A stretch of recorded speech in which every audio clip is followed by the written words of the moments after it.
Hey there, welcome to week 3 of Snap Tackle Pod with Dion Clisso. I am Mick Shaffer of KSHB, Dion of Preps KC. You can see it 1, 2, 3, 4, 5, 6 times, I believe, behind his head. Is that right? 1, 2, 3, yeah. Maybe six, 7 if you count the helmet. Got the helmet. Helmet, shirt. I win the logo war every time. Except now when I come on Sound Off, I can't logo. I mean, I only get the one logo. It's the studio now.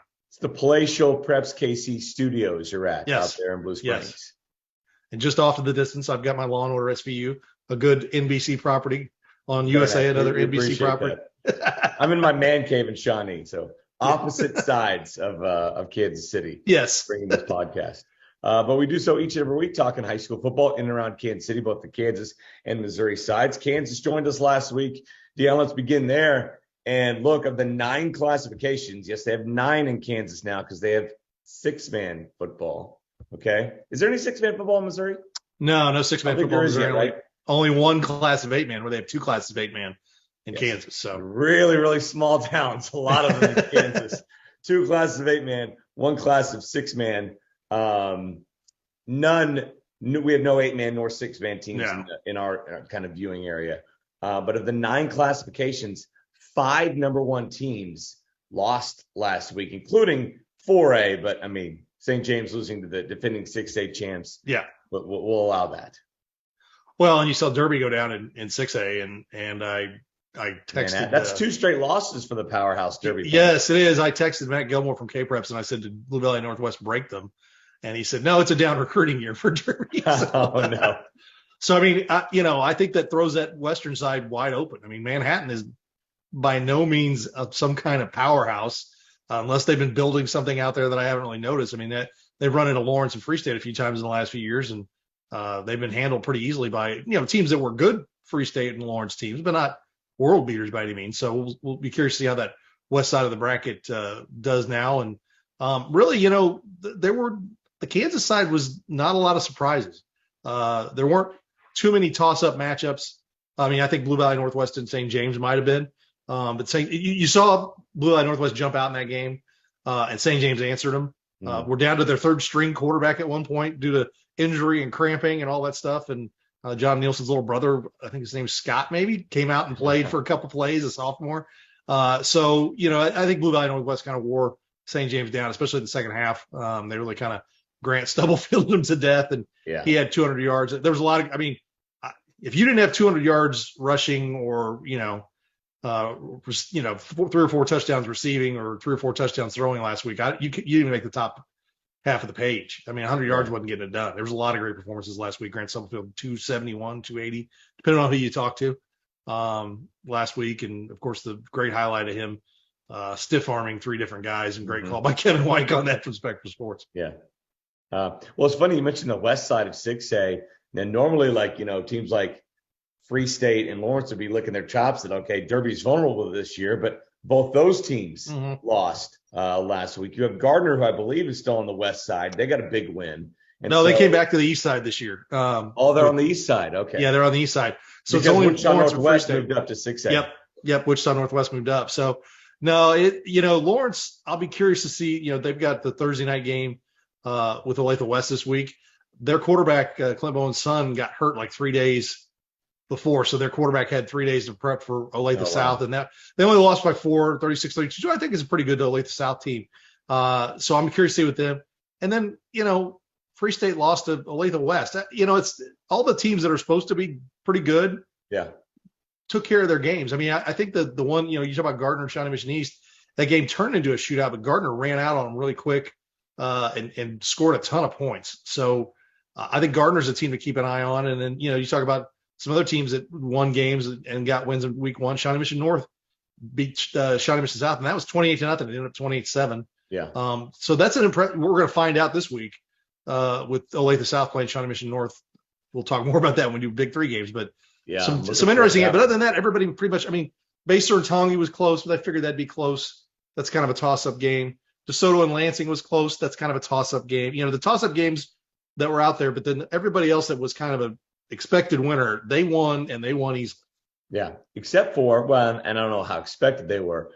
If I had to put out an EKL preseason poll this year, I would have put Blue Valley West. Oh, yeah, that's the one that gets me. There was a top 10, top 5 team, depending on which poll you look at around the city, return a lot back from a semifinal team a year ago.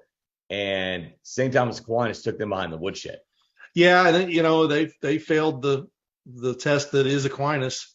Don't let them get a 2-touchdown lead because then it just steamrolls on you. Yeah. And that's what happened. And I think any reports of Aquinas's death were greatly exaggerated. Yeah. And Coach Strilling and the staff do a fantastic job. Yes, they've lost a quarterback and an outstanding defensive lineman to transfers to the same school. But it's still good talent there. They're going to be pretty good. And, I'm curious to see how Blue Valley West bounces back this week. But no, it's definitely, that was the game that kind of, not so much that Aquinas won that it was 31-7. Yeah, just the way they did it. Just the way they did it. But like I said, it was 14-0 right out of the box. And then Aquinas just gets rolling at that point. And then you get a big dose of Sean Carroll when you're down a couple touchdowns and he's a load and definitely is a game killer in terms of killing the clock and all those kind of things. So yeah. All right, let's hit the Missouri side. Let's start with the Ray Peck Park Hill game. I tell you what, it's going to be Ray Peck football might be must-see TV this year, right? Yes. Because they had a great shootout with Rockhurst the week before, and this one was epic. It looks like the Panthers are going to score a lot of points this year, but maybe give up a lot of points as well. It makes for fun viewing, and that thing was a classic. In fact, as we talked before, when I went on air, that game got done after 10 o'clock. It was a late game, and I went on air about 10:15. And you kind of, to pull the curtain back a little bit, when I'm waiting to go on air, I turn the TV off. So in that time warp thing, I'm ready to go. I just kind of sit here in front of my computer, focused, ready to go, not trying to do other things because I don't want to be, when they come to me, I don't want to be doing other things. I thought Ray Peck had lost that game. Kind of said something on there. I didn't say, it's Ray Peck lost that game. Got done, turned everything back on, and I was like, holy crap, they won it 57-50. Your Park Hill, you hung half 100 and you lost by 7. Their defense has definitely got some work to do, but Ray Peck's offense is as good as anybody. And that last touchdown they scored, I'm not sure what Park. I guess they didn't want Jaden Doss to catch it. Yeah. Because the guy who caught the touchdown was in the end zone 30 yards down the field. I think they had triple with no one closer to the line of scrimmage. Everyone was on the other side of the field. It was a crazy thing. Yeah, Jaden Doss going to be our athlete of the week this week in KSHB 41. Well deserved. A lot of offensive firepower down there in Ray Peck land. All right, moving up north. How big of a win was that? How big of a statement win was that for Kearney? To just kind of put their foot on Fort Osage. Well, they got the onside kick to start the game, got it, and just never looked back. And I think Fort Osage was kind of back on their heels. Fort Osage made a lot of mistakes the first week against Grand Valley and still put up 30 points and won. They kind of imposed their will. They were not able to overcome mistakes and never got the momentum going in that game. And Kearney, like you said, hats off to them. That's a big win for them coming off a 7-point win at Platte County, and then they get Smithville this week, their first home game of the season. I think that's an interesting game. Smithville beat Raytown by 16 points, beat Platte County by 3. This is not the team that was hanging 50 on everybody last year, not giving up any scores. So I'm saying that Kearney right now to me is the team is playing better, and I haven't made my picks yet, but I'm leaning that way with Kearney. I think if they get that win, they're rolling right along. No, they both have played, Platte County so far, and obviously Kearney looked better than Smithville early in the season. We'll see Smithville.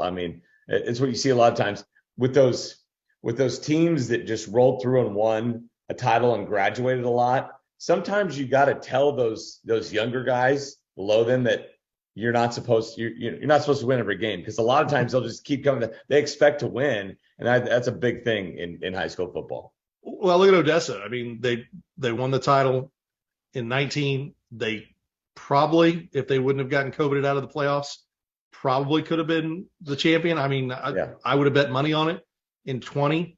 And then last year with a team that by the time they lost their first game, which was week 7, I think 6 or 7, and the winning streak hit the regular season winning streak dated back to 2017, I think 2017 or 2018, because they didn't lose in 2018.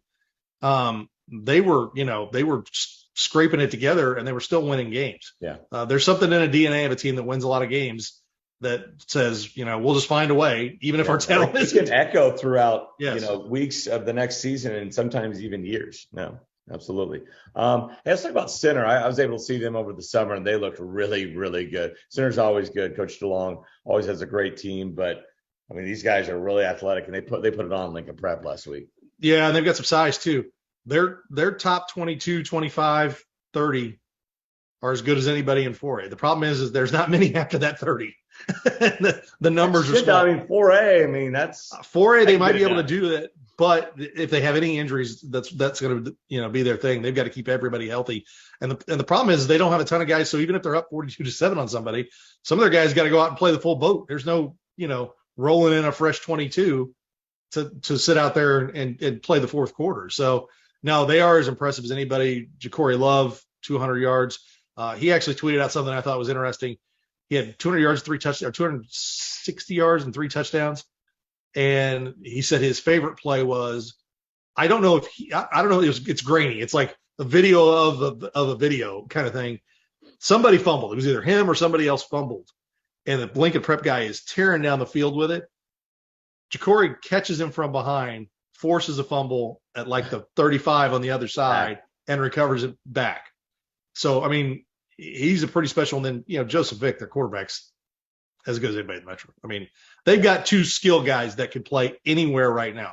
Rockhurst, Liberty North, Lee Summit North, they would step in and be those guys pretty much at any place they go.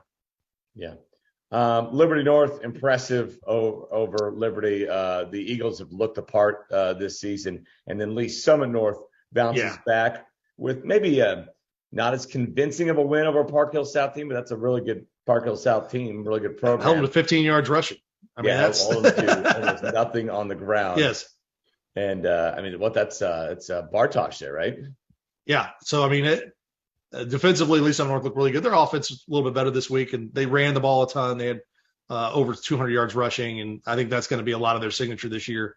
So, no, Lee Summit North look good. I mean, like I said, the offense is going to be it's not going to be Ray Peck or Park Hill's offense anytime soon, but it's that once they get it going and they can intimidate and impose their will at the line of scrimmage, which with Caden Green and others, they've got plenty of size up there. Their rush attack is going to be really good, and I think Elijah Leonard, their quarterback, who played a lot last week, the 2, Max Ford's the other. They've got good guys who can. They're starting to find their spots. And then Rockhurst bounces back with a win in week 2. Yeah, it played really well against the Blue Spring South team, coming off their first win in almost 2 years. And Rockhurst has been in position to win both their games. They were leading, in the fourth quarter at Ray Peck and lost by a touchdown.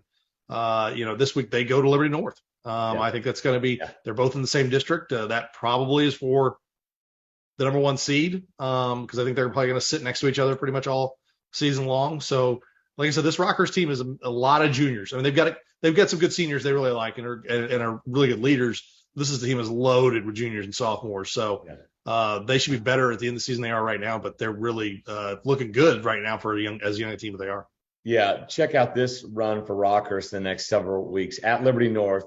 Bentonville, Arkansas at home, that 5-game series they've signed with Bentonville or whatever, at Bishop Miege, Aquinas at home. So we'll find out a lot about the Hawklets here in the next 4 weeks. All right, let's get to your big 3 here, Dion.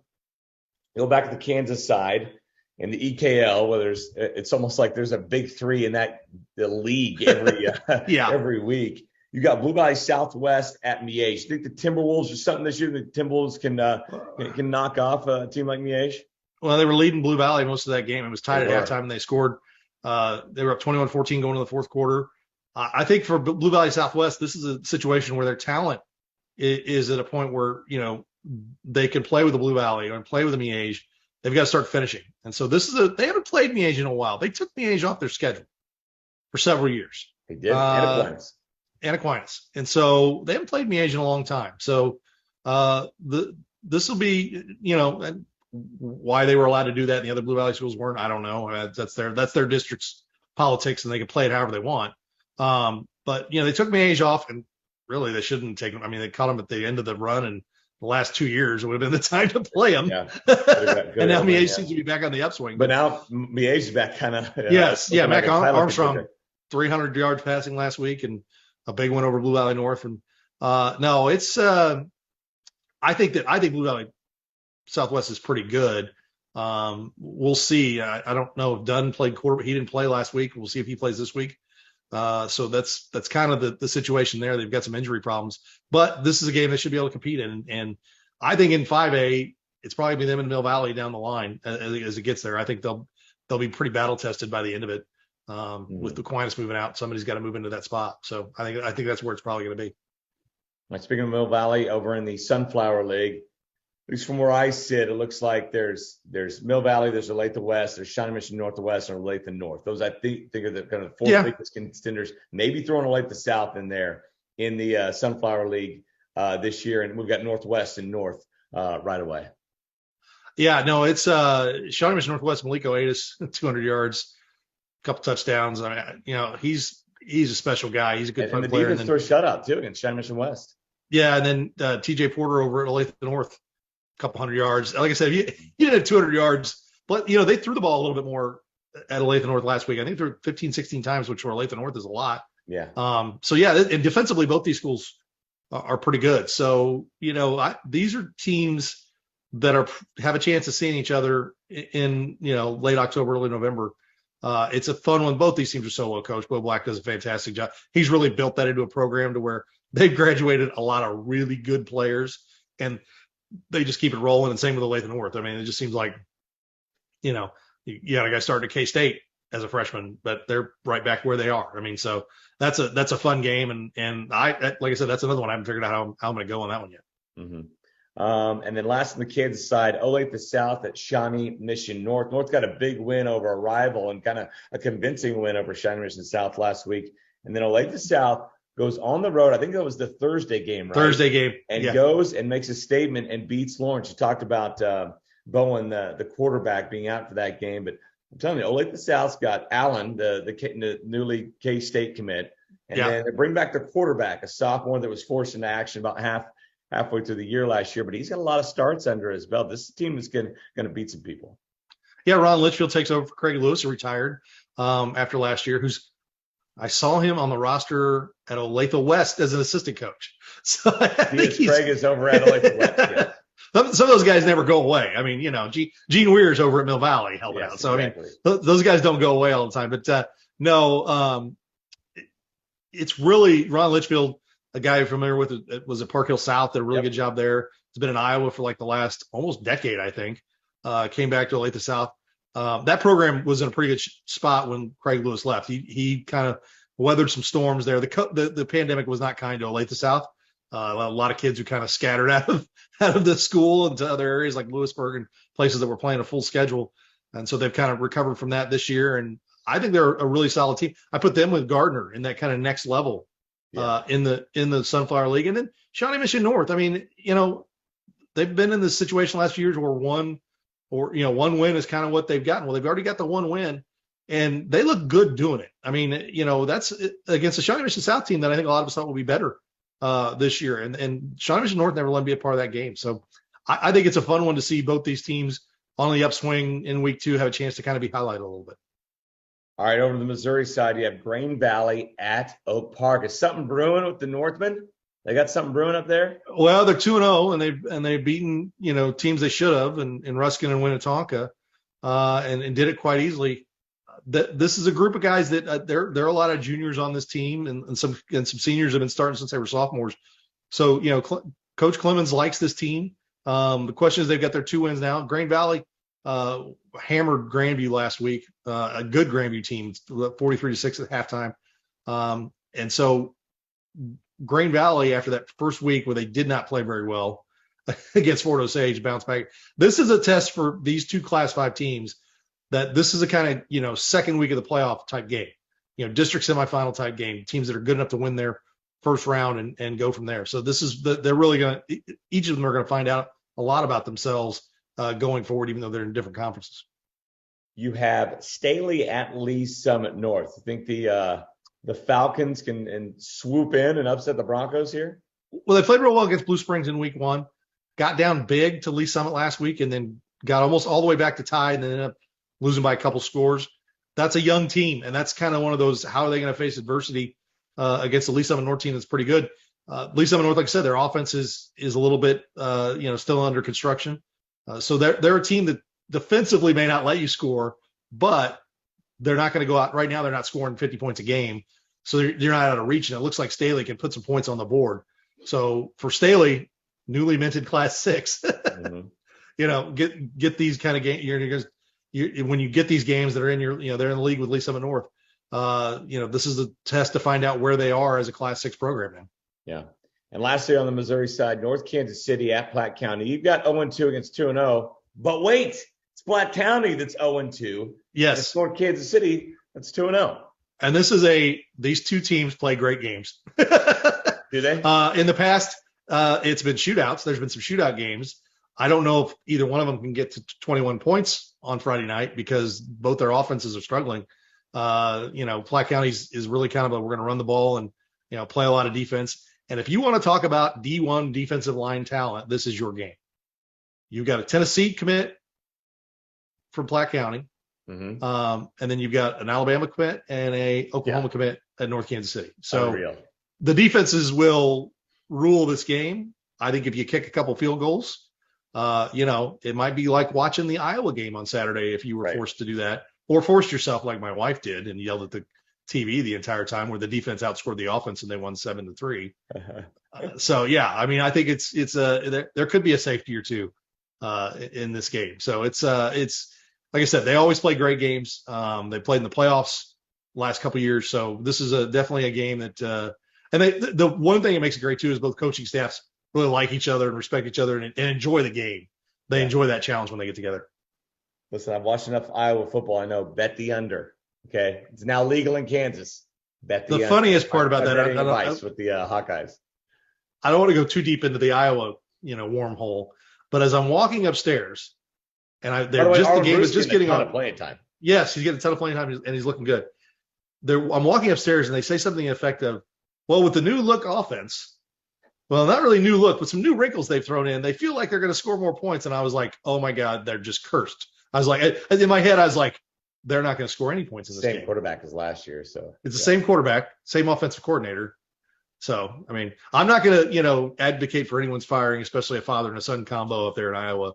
But I can tell you right now that if my wife had a vote, there'd be a new offensive coordinator at the University of Iowa.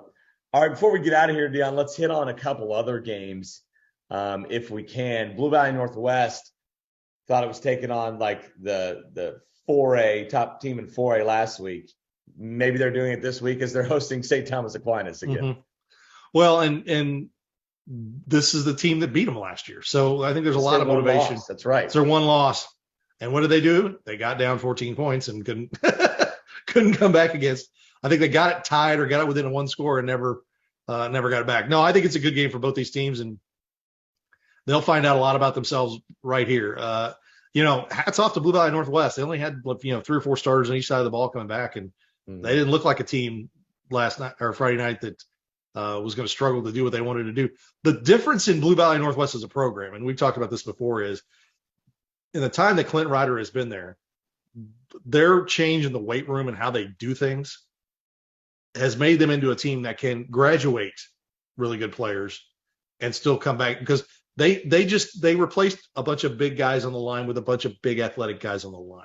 Mm-hmm. So, yeah. I mean, they have people who can step in and do those things. And so that's really the part with that. And then Aquinas, this is another test for them. I mean, they looked really good last week. How do they back that up this week? So like I said, the EKL's got great games every week. Absolutely.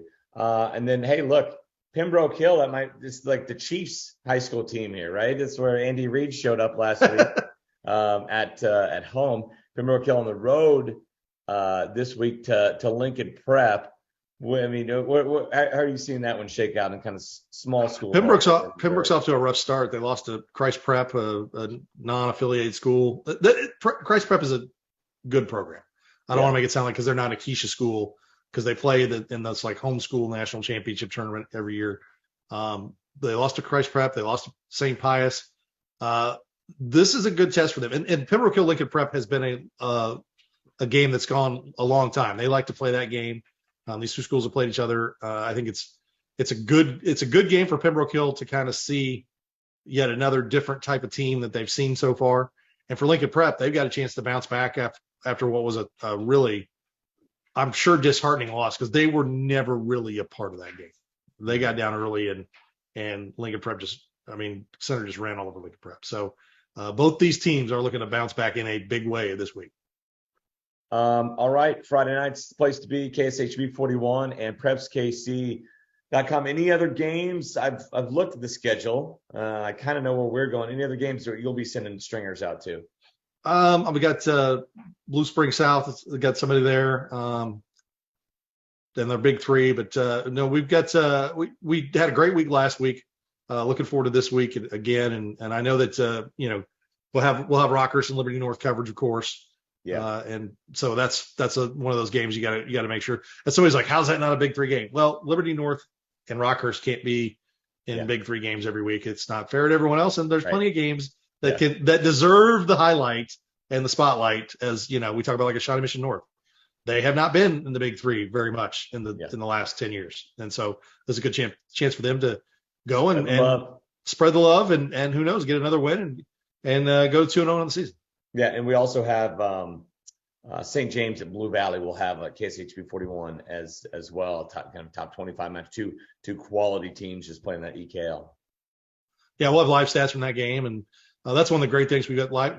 About half of our games right now have some form of live stats or after the game is over, they find their Wi-Fi and it loads in after the game's over. So it's kind of fun to see that. And of course, our Twitter handle, we're a little more active with that on Friday nights to kind of point you in the right direction, let you know what's going on, let you know where we're at out there. So follow us at PrepsKC on Twitter. And I'm telling you, it's a great thing to chew up the 45-minute half times we have in high school football.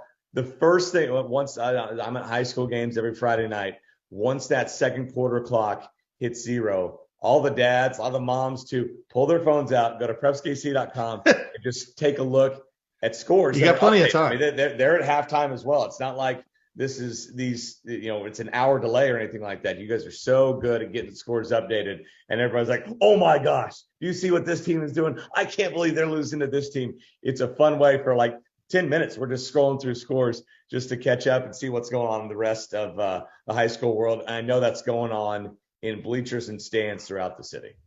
Yeah, the first 25, 30 minutes are a little crazy as you try and just get a handle on, is everybody tweeting or, live statting or how because there's some usual offenders that it's tough for us to get scores from. Yeah. And so we have to kind of hunt them down. And even though we try and work with them as best we can, but some of those, are getting better. Hats off to Sumner. They were tweeting out pictures of the scoreboard at least 2-3 times during the game. So good for them. That's all you need. Just a little scoreboard shot. Hey, if you do it 4 times, a night, that's fine with me. I mean, that's quote a line for that's the bare minimum. And but we encourage amount of flair we need, right? The minimum amount of flair, but we encourage you to do more. Yes, exactly. You can do more. You can always do more. We appreciate that. But no, that's awesome. It's a great thing Friday night, and it makes those nights even more enjoyable. Yeah, just anything else, Dion, before we get out of here? No, that's it right there. And you get it on the app or PrepsKC.com on your phone, your browser. I mean, it's all web friendly. I mean, it's all phone friendly. So that's the beauty of that. And even if you don't have the app, you can go right to PrepsKC.com on your phone. I just go to the internet. I go to my Safari. It's the way to do it. Right. Dion, thanks so much for the time. Thanks to you for watching. We'll see you next week right here on Snap Tackle Pod.